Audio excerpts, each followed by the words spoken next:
여러분 안녕하십니까? 반갑습니다. 지난 한 일 동안 잘 계셨는지요? 날씨가 급격하게 여름으로 달려가고 있습니다. 아직 코로나 상황이 끝나지 않았는데 날씨가 더워지기 때문에 상당히 불편하기도 하고 좀 걱정스럽기도 합니다. 저는 지난 월요일에 아스트라제네카 백신을 맞았습니다. 조금 힘들었지만 진통 해열제 한 두 알 먹고 나니까 가뿐해졌습니다. 백신을 맞고 우리가 정상적으로 사회생활을 할 수 있는 날이 좀 빨리 왔으면 좋겠습니다. 오늘 말씀은 우리가 하나님 앞에 가는 길 또는 우리가 하나님 앞에 가는 방법이라는 주제로 말씀을 드리고자 합니다. 기독교인들은 예수 믿으면 된다고 얘기를 하죠. 종교마다 천당, 극락 또는 유토피아적인 세계에 이를 수 있는 길을 제시하고 있습니다. 제가 오늘 말씀드리려고 하는 것은 제가 하나님께 영감으로 받은 바를 여러분들에게 말씀드리고자 하는데요. 그 말씀의 대체적인 내용들은 이미 제 머리 위에 황토색 책이 있죠. 언약이라는 책에 이미 제시해 놓았습니다. 시간이 되시는 대로 이 책을 구해서 읽어보시면 제가 하나님께 받은 영감으로서 우리가 하나님께 가는 길이 뭔지 알 수 있을 것입니다. 이 언약의 내용을 중심으로 해서 하나님께 가는 길 세 가지를 제시해 드리겠습니다. 물론 언약에 나와 있는 말씀이니까 언약책을 참고하시면 좋겠습니다. 혹시 언약책을 보시는 분은 천국편 제18장을 보시면 천국에 가는 길이 뭔지 밝혀 놓았습니다. 그 내용을 간단하게 설명드리겠습니다. 우리가 천국에 가려면 세 가지 일을 해야 됩니다. 세 가지 일이 전체적으로 공통된 특징이 있는데요. 그것은 다른 사람을 도와주는 것입니다. 그 도와주는데 그 대상이 되는 세 사람이 있습니다. 하나는 의로운 사람, 둘째는 곤경에 처한 사람, 셋째는 우매한 사람입니다. 하나님께서는 특정한 종교를 지적하시지 않으시고 또 특정한 어떤 사람을 지정하지 않으시고, 왜냐하면 하나님은 보편적인 분이시고 하나님은 모든 인류를 다 똑같이 취급하시기 때문에 아예 인류뿐만이 아니고 모든 생명체를 다 똑같이 생각하시기 때문에 어떤 특정한 종교, 어떤 특정한 인종, 어떤 특정한 사람, 그 사람만을 하나님께 가는 길로 제시하지 않으십니다. 하나님께서 제시하신 것은 이 세 가지 사람들 도와라 하는 보편적인 원리를 제시한 겁니다. 이 세 가지 부류의 사람, 의로운 사람, 곤경에 처한 사람, 우매한 사람입니다. 이 세 부류의 사람을 하나님께서 특별히 지적하셔서 그 사람들 도우라고 하신 이유는 완벽하게 이해할 수 없습니다만 저희가 유추해보건 데는 이렇습니다. 제가 설명하기 쉬운 방향으로 뒤쪽부터 설명을 해드리겠습니다. 첫째, 우매한 사람.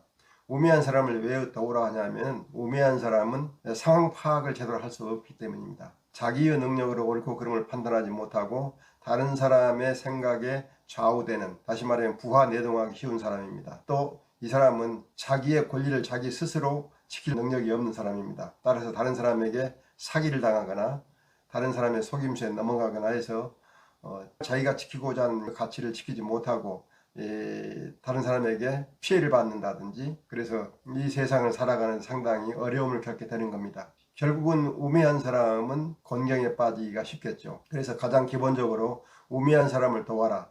우매하다는 건 사실 지식이 없다는 의미도 됩니다. 무식한 사람, 경험이 없는 사람, 상황 파악을 못하는 사람, 이런 사람들이 상황 파악을 하고 지식을 갖추고 자기 스스로 살아나갈 수 있는 사람으로 바뀌도록 도와라는 겁니다. 자기가 생각할 때 저 사람이 우매하다, 나보다 더 무식하다, 나보다 더 상황 파악을 못한다, 또는 나보다 더 판단 능력이 없다, 정보가 부족하다, 이렇게 느껴지면 그 사람을 도와서 너처럼 지식, 정보, 판단력, 그런 능력을 갖출 수 있도록 그 사람을 도와라 하는 것입니다. 그래서 그 사람이 나처럼 되는 그런 시점까지 끌어올 수 있다면 당신은 그 행위 하나로 하나님께 칭찬을 받고 하나님 나라에 갈 수 있고 하나님 옆에 앉을 수 있다, 이 말입니다. 둘째로 우리가 도와야 할 부류는 곤경에 처한 사람입니다. 곤경에 처한 사람이라는 것은 자기가 원치 않은 곳에 빠져서 그곳에서 헤어나오려고 발버둥치는 사람을 얘기하는 겁니다. 늪에 빠진 사람, 물에 빠진 사람, 이런 사람들은 지푸라기라도 잡고 거기서 벗어나려고 하죠. 그때 이런 사람들 도와라는 겁니다. 물론 현실적으로 이런 공경이 여러 가지 있을 수 있어요. 경제적으로도 공경이 있을 수 있고, 어떤 실제 생명의 위협을 느낄 수도 있고, 그래서 공경에 빠질 수도 있고요. 지금 그 사람이 빠져나오고 싶은 곳에 있다 했을 때 그 사람을 거기서 건져내주는 것, 이게 우리가 해야 될 일이고 하나님께서 칭찬할 일이라는 겁니다. 이 세상 살면서 그런 공경에 빠진 사람을 구해줄 수 있는 사람, 또 많이 구해준 사람, 이런 사람들이 하나님께 큰 칭찬을 받게 될 것입니다. 셋째로 우리가 도와야 될 사람, 의로운 사람입니다. 어떤 사람이 의로운가? 그리고 의로운 사람을 왜 도와야 되는가? 하나님께서는 이 세상을 의롭게 바꾸고 싶어 하시기 때문입니다. 하나님이 스스로 의로우신 분이기 때문이죠. 하나님의 속성을 그대로 만물에게 투영하고 싶으신 거죠.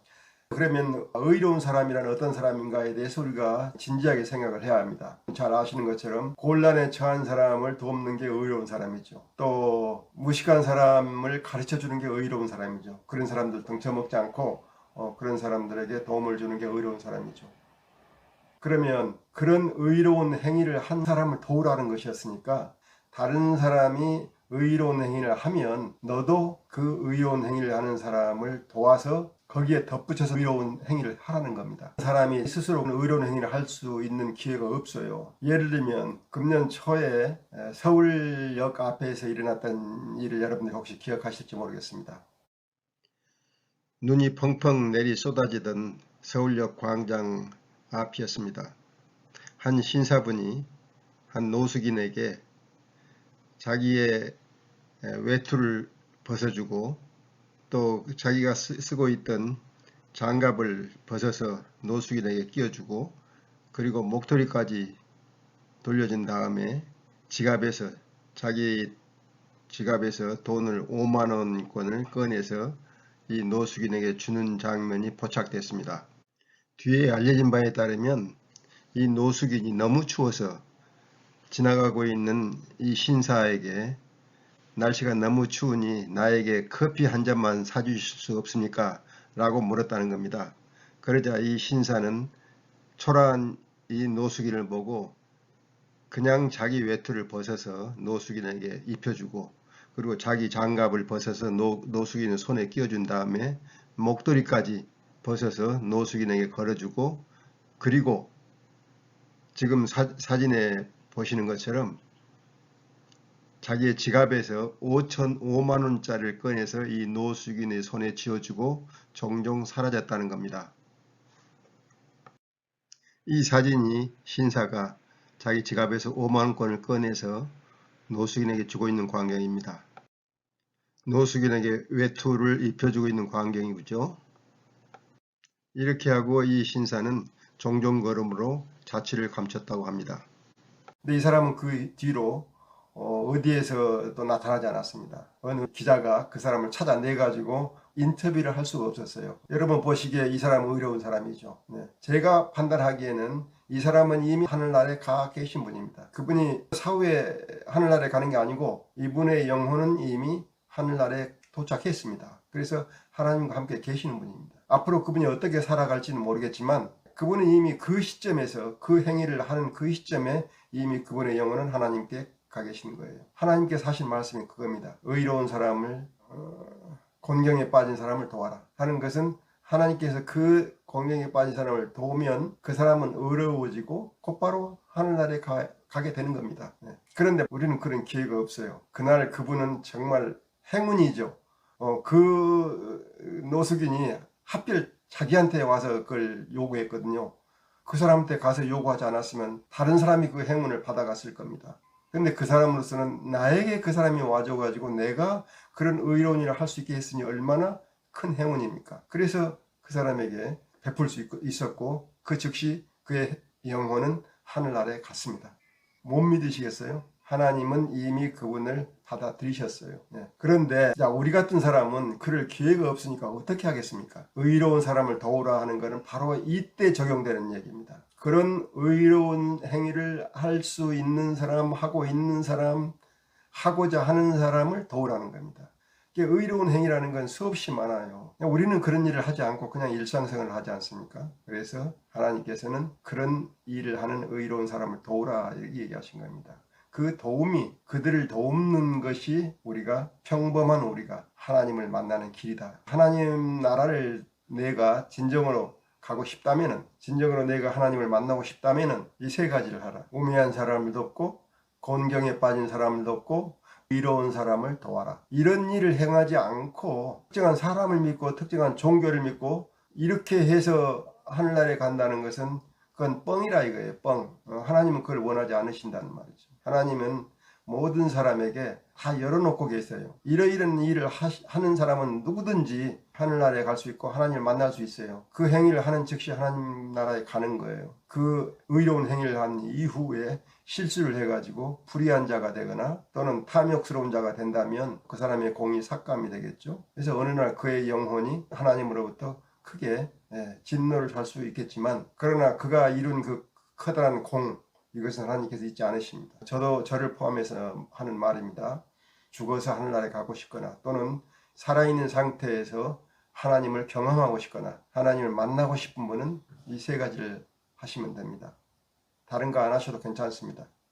우매한 사람을 돕고 곤경에 빠진 사람을 돕고 의로운 사람을 돕는 것으로 여러분들은 천국에 이를 수 있습니다. 이거는 제가 그냥 드리는 말씀이 아니고 하나님께서 제게 주신 말씀, 영감으로 제가 받은 그 말씀을 지금 대언해 드리는 것입니다.